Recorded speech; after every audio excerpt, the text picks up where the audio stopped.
आनंदपुर समवाय समिति कर्मचारी संघ आंदोलन प्रत्याहुति होइछि। गत तारीख 26/5/2026 तारिख ठारू पार्क्स यूनियन पक्षरु 5 दफा दाबी ने आंदोलन चालू रहिता। चाषी तथा ऋणींकर बृहत स्वार्थ को आखि आगरे रखी 5 दफा दाबी गुड़िक उपरे उच्च पदस्थ अधिकारी सहित संघर आलोचना फलप्रद होइथिबारु सेथि मध्यरु 2 गोटी दाबी पूरण करबा पई विभाग पक्षरु सम्मति प्रदान करथिले। एथि निमंते उक्त चाषी ऋणी सभ्य सुविधा सुजोग जोगाई देबाकू दृष्टि रखी आंदोलन को अनिर्दिष्ट काल पई स्थगित रखागला बोली संघर सभापति भगवान बराळ, उपसभापति अभिमन्यु पति, कर्मचारी सभापति मीनकेतन राउल, संपादक शरद कुमार सेठी गणमाध्यम को प्रकाश करिसंति।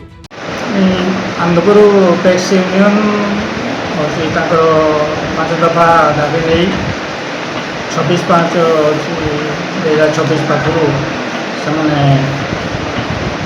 धारणा से आंदोलन कर चलते स्ट्राइक करते आमर माने 2/6/2026 आमर उपरिस्थ अधिकारी उपस्थित 5 दफा दाबी आलोचना होता एवं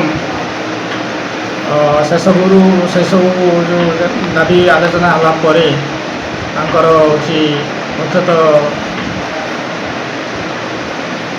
जो दाबी गुड़ाक जो 5 दफा भितर 4 दफा दाबी बैंक रिलेटेड होता जिनटा से परिस्थिति लिखे से बाबद प्रोसीडिंग होकर जो DA 230% डिमांड करटा से थ्रोरे सोसाइटी वाइज प्रपोजाल देवे।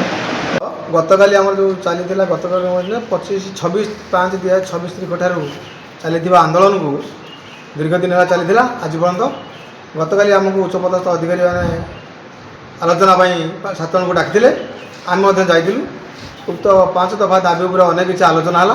बहुत समय आलोचना पर बैंक सेक्रेटरी DRCS ARCS और आम कर्मकर्ता मान सहित आलोचना है। तन्मध्य 2 गोटी दाबी पूरण करने प्रतिश्रुति देले और आउ जो 3 गोटी दाबी रहा पर्यायक्रमे सरकार आईनगत तर्जमा कर पूरण करने प्रतिश्रुति देले और चाषीर ऋणी सदस्य मान बृहत्तर स्वार्थ को आखि रखी सरकार देउथबा सुविधा सुजोग को बृहत्तर स्वार्थ को आखि रखी आम कर्मचारी स्थिर कलु जे ये आंदोलन को स्थगित रखापी और अनिश्चित आज ए कार्यपंथार आम कार्य जोग देवाई आज स्थिर कलु। ब्यूरो रिपोर्ट निरपेक्ष।